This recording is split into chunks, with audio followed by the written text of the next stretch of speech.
Mr. Chair, I remember part of my interpellation is on the SCADA and NARI. We've heard the explanation of the technical personnel of NGCP, and having heard that Attorney Melvin Matibag used to be connected with Transco, I believe he's an expert witness or resource person as well.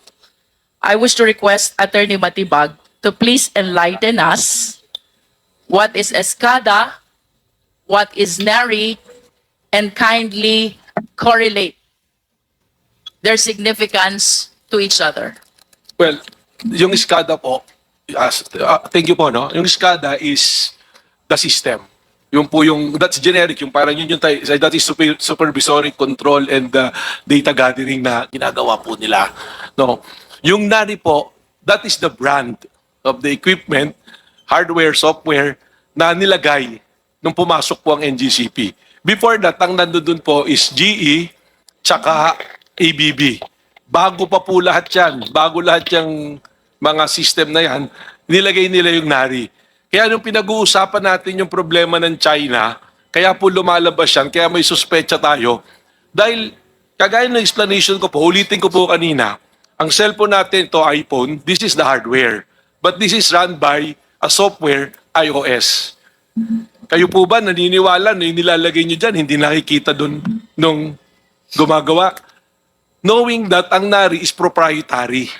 May source code po yan. Kanina sinabi, nasa kanila raw yung source code. Parang yung election po, since mag-election, COMELEC, may source code dyan. Nakikita ng COMELEC yan. Alam po yan ng COMELEC. Bakit nilagay yung NARI? Nung tiningnan po namin kung ano yung NARI, is a state-owned company of China na sila provider po ng mga equipment, as intelligence equipment, military po, kasama po doon sa mga military grade po. In fact, when we do the research, lumabas sa website nila noong December 2019,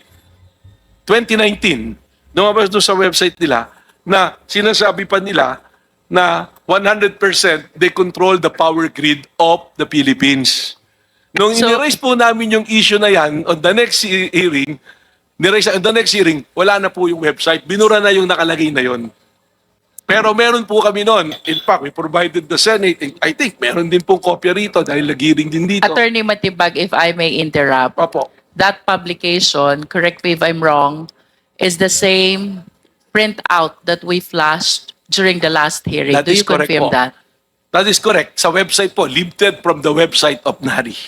So you confirm that from the website of, is it not the State Grid China Corporation's publication and not NARI? NARI publication po yun, and NARI is a state-owned company, the same as State Grid of China, a state-owned company of China. I understand. So NARI is a subsidiary of State Grid China They are Corporation. separate company po. If we are familiar with the ownership sa China, alam nyo, mga state-owned po yan, mga government-owned. Parehas po sila. And when you research doon sa website, noon nga, sa website ng NARI, lumalabas doon, they supply military intelligence, mga equipment na parehas ng ginagamit po sa atin. Ngayon, yung pong data gathering, tanong ko nga, anybody can answer po siguro, educate me. Kayo po ba naniniwala yung cellphone nyo, yung mga nakalagay dyan na data, yung mga pinapasok nyo dyan, hindi alam nung gumawa nito. Hindi ba pag nalock nga to, pwede ka nga mag-message, sasabi ka nga ron, mabubuksan mo. For the enlightenment of the Filipino people who are watching us, Attorney Matibag, you mentioned about iOS. Opo. No? So let me borrow your term. Would you confirm if I would say that NARI is similar to being the iOS of SCADA? Tama po, kasi yung hardware and software, parehas pong NARI. I think they can confirm that. Ayun, sinasabi nila, nasa kanila yung source code. Then I go back to go to the next level. Sabi nila may audit. Question, meron po bang cyber audit na naganap? Nandoon daw yung NICA. I know that eh. Kaya po sila pumayag dyan. They were ordered by the Senate at that time, papasukin, mag-imbestiga, pumasok. Ginawa nila yon, hindi kasama Transco. At by time, Attorney, I appreciate your generosity of information, but Opo. let's do this one at a Okay time po. Sige po. for us to be followed by the viewing Filipino people. Sige This po. is highly technical and even myself find it really difficult to absorb. Opo. Let's start with, what does SCADA stands for? Is the supervisory control and data acquisition. How about NARI? What Yung does NARI it po stand is a for? brand. It's a brand. Yeah, Parang but it is iPhone. an acronym. What does NARI stands for? NARI. Wala po sa website. Anyone yan. from NGCP? Because according to you, yun. this is an equipment which you are using in the operation of NGCP. Nanjing Automation Research Institute. Did you say Nanjing? Opo. Nanjing Automation Research Institute. Opo. Okay.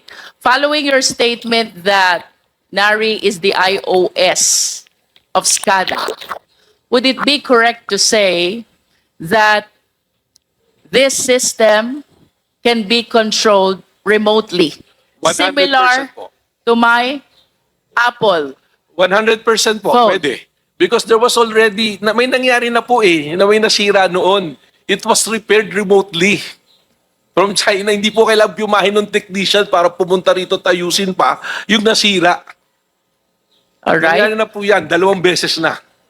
And considering that NARI originated from Nanjing, would it be possible also that somebody from Nanjing will be operating our system SCADA here in the Philippines remote?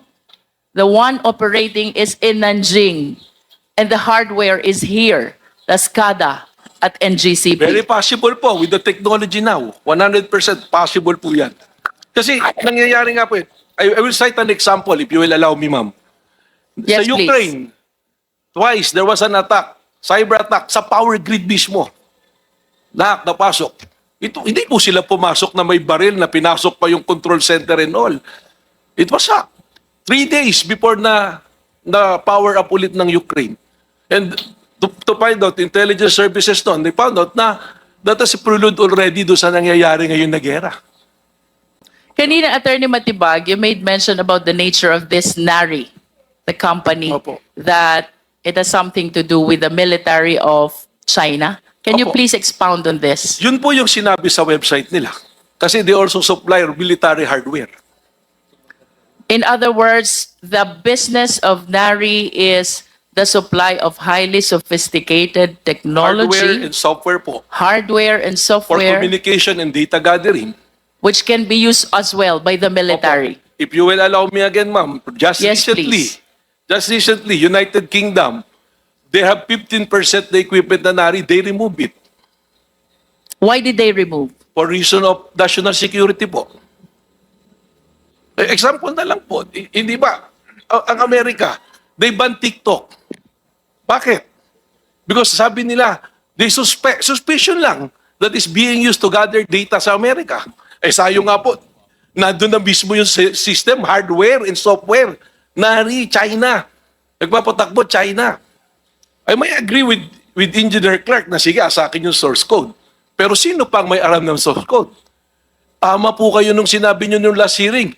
The creature cannot rise above the creator. Tama po yun. Ako, I'm certain of this. Huwag na po tayong magtalo sinong mas Pilipino tsaka sinong hindi Pilipino, sinong kampi sa China. Hindi. I'm stating kung ano po yung factual na nangyayari. And anybody can refute it. They may do so. Mr. Chair, considering that the informations which are being shared to us by Attorney Matibag is indeed alarming, would it be possible for the committee to invite a representative from NARI, Nanjing Automation Research Opo, Research Institute. Institute? I believe this is a Chinese Yes. corporation.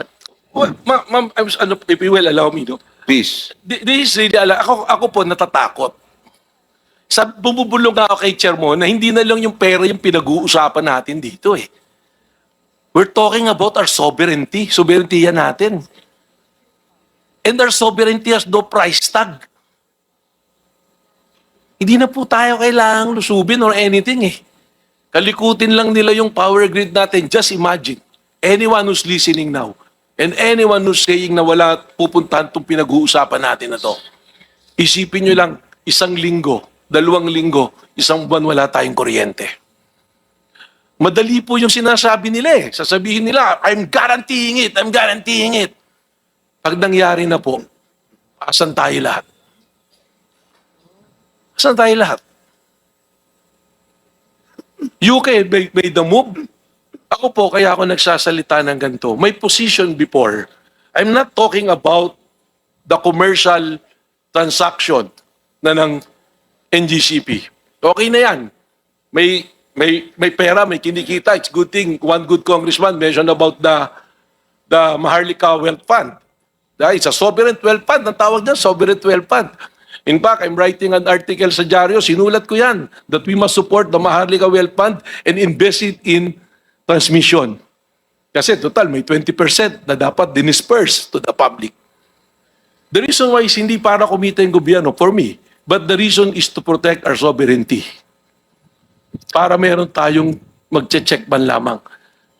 I mean, people na nandirito, mga taga-NGCP, there are employees, there are officers. They're making their livelihood out of NGCP. We cannot fault them for defending it.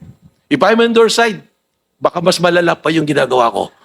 But now I'm standing here not as a president of Transco, as an individual, as a citizen, na tinitingnan ko. What I'm telling you, totoo po yan. Kung gusto nyo, sama-sama tayong pumunta, submit it to cyber audit. Mr. Chair, may we ask the NGCP if it is possible for them to provide us a representative from NARI?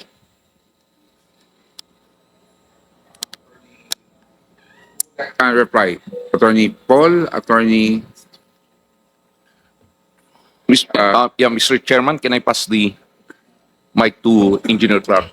Mr. Chair, I believe that the question is answerable simply by a yes or a no, whether they Yeah. will provide a representative or not, with all due respect. They would like, the question is, can we ask Nari to appear before this committee? Can you help us I to believe we answer cannot, some questions that the committee has, even in an executive session? we'll try to ask our Chinese partners, but definitely, Mr. Chairman, at the moment, personally, I cannot. I do not even know a representative from NARI. Okay, thank you. Because this is a Chinese corporation. And chances are the people in NARI are all Chinese people. And that's what make this situation so difficult for us Filipino citizens. Yes, Attorney Melvin, Mr. Chair. Mr. Chair, it defies logic yung sinasabi. I apologize, pero para sa akin, hindi ka tanggap-tanggap eh. NARI is a supplier. Ibig sabihin, contractor ng NGCP yan. Hanggang ngayon, binabayaran nyo yan. Hindi naman pwedeng hindi nyo imbitahan. And they will say, kung hindi kayo mag-appear dito, tigil na namin bayad, kuha na kami ng iba na supplier. Ayun ko, I might be wrong. I will leave the better judgment to the honorable gentlemen and gentlewomen of this honorable committee. Thank you. That's something that we will have to discuss and request. Because I think it does make sense that if they are your supplier, then for transparency, without going into issue of protocols, or then we can ask. Because I think there are questions. May I know, Mr. Chairman, yes, if I may, I think we need an answer from them. If Congresswoman- supplier nila talaga yung NARI. Yes, Attorney Paul, they are your supplier, correct? Yes, sir. They're your The na- supplier. So, binabayaran niya yan buwan-buwan. yeah. Sir, I would just like to clarify regarding the points being raised by Mr. Matibag. First, on the hardware. Yes, sir. Mr. Chair, Binabayaran niyo ba buwan-buwan yan as a supplier? Yes, sir. Yeah, Okay, klaro tayo. no, sir. Not every month. Once they supply the equipment, the software, and then after the commissioning, full control and operation is with. How is about within us. after sales service? You have, sir, we maintain maintenance service agreement with them. So kung Yun. may problem po, Yun, may ano pa yun. pupunta So may sila. relationship pa rin kayo. Meron pa Thank rin you. po. Okay, klaro yan. Mr. Chairman, sorry again, no? Yeah, don't Pero go to Mario. I couldn't understand bakit ang sagot ni attorney hindi niya kaya imbitahin. Eh, meron palang working relationship sila. Attorney. That's why, with the answer of our technical partner, Mr. Chairman, we will endeavor that a representative from, if we can, NARI, will attend the next hearing.